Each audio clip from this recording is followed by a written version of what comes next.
In this video, I'll be giving you the best guide to reaching whatever round you want on the brand new Black Ops 6 Zombies map, The Tomb. Wasting no time here, there's a few augments you're going to need to have already researched before you can make this strategy as good as it can be. Starting with Juggernog, I'd suggest using the Probiotic Major Augment for an extra 50 HP and the Hardened Plates Minor Augment for a boost in your armor plate's damage mitigation. For Vulture Aid, you should absolutely run the Parting Gift Augment because it essentially gives you unlimited Ice Staff ammo, and for the Minor Augment, run Picky Eater for an increase in equipment drop rate. Another great augment to run, but isn't necessary, is the Supercharged Major Augment for Speed Cola to regenerate your field upgrade a little bit faster. Lastly, you're going to want to make sure that you're running Ether Shroud as your field upgrade and the Minor Augment Extra Charge so that you can have 2 cloaks instead of 1. As for your loadout weapon, you can really run whatever makes you happy for the setup, because once you get into the strategy itself, you're not going to be using anything besides the Ice Staff. The only other thing you need to bring in is a combat axe to help you take down the special zombies once you're in the strategy itself. Once you've got all your augments equipped and your loadout set, you can head into the map. The nice thing about this strategy is that you don't have to keep any doors closed, so you don't have to worry about taking a specific route to the Dark Ether. Really, the only things you'll need to do in preparation for this strategy is build the Ice Staff and upgrade it to Ull's Arrow and acquire the golden armor plates. If you don't know how to upgrade the Ice Staff, I've got a guide in the description below that you can check out and return to this video once you have it in your game. But for the golden armor plates, you'll need to knife 2 wooden boxes that can be found in the Dark Ether with a melee weapon 3 times to get them to break.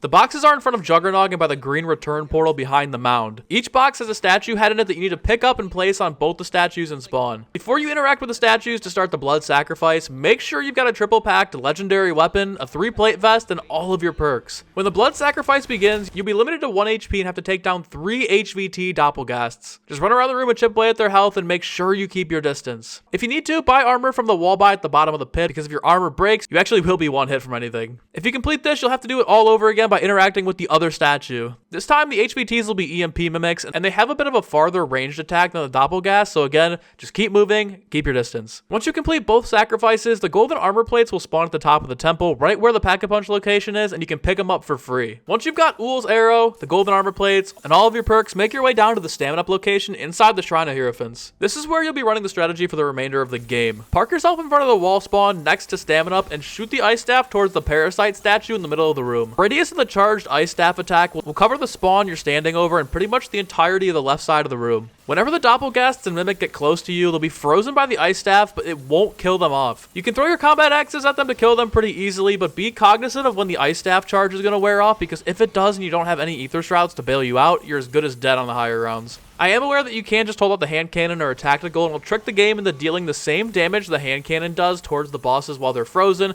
but this is obviously a glitch and something Treyarch will probably patch within the next week, so use it while you can, I guess, but this guide is supposed to be evergreen, so if you're watching this in the future, just throw the combat axes at them while they're frozen.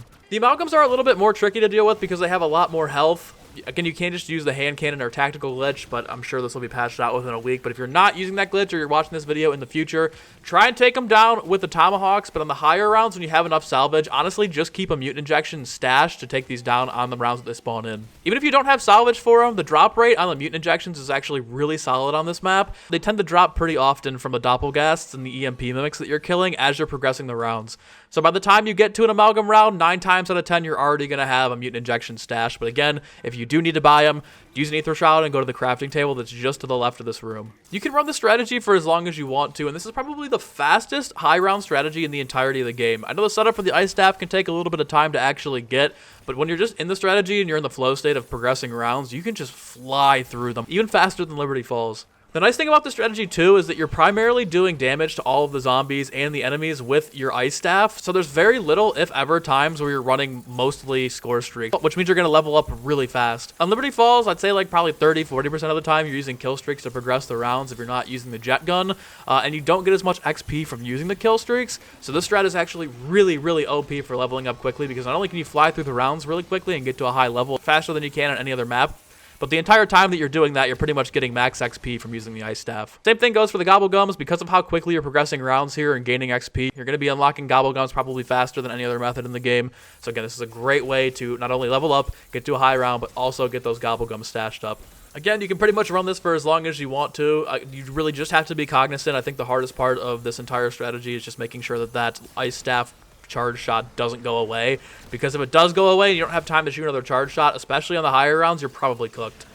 Golden armor plates are a must for the strategy though, because like I said, once you do get to that higher round, then if you do miss that charge shot, they're going to swarm you really quickly, and the golden armor plates help the damage mitigation, but there's still a chance that you go down even then. So again, moral of the story, just make sure you're paying attention to that ice staff charge so that it doesn't disappear and you don't get caught with your pants down.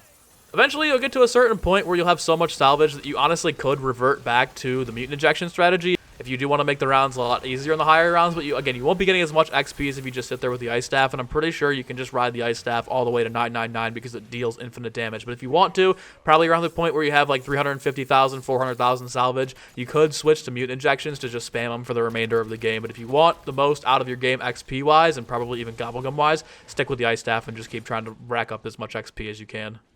That's honestly it for the strategy. I really don't see this changing too much at any point during the game unless there's like another place where faster spawns are found. But even then, you can get through the rounds after around 100 in less than 60 seconds if you're really efficient and you don't have any amalgam spawn in. So again, this is probably going to be the best strategy for, I'd say, the entirety of the rest of the game. The only thing else I think they might tweak to this is, like I said, getting rid of that hand cannon glitch where if you just hold it out, it does damage to the bosses, thinking that the ice staff is the hand cannon damage output. But overall, guys, I think that this is, like I said, going to be the strategy to run for the remainder of the year. Even without the hand cannon, you should be able to get to whatever round you want here as long as you're paying attention to what you're doing. You're not just zoning out completely. So that's it for the strategy guide. I hope you guys enjoyed this video. Be sure to leave a like and subscribe for more Black Ops 6 Zombies content if you haven't done that already. Also turn on post notifications on so you never miss a beat with our content here. And in the comments below, let me know what you guys think of the tomb so far. I know it's a really debated map. You either love it or you hate it. I personally am really enjoying it just because I love how quick and easy the high rounds are and how much fun it is to set up and get the ice staff. But if you are more of a larger map enthusiast or you're into the storyline, this map I know probably isn't for you. But overall, in terms of gameplay, I think this is a really dope map and it seems like it's just a harder Liberty Falls.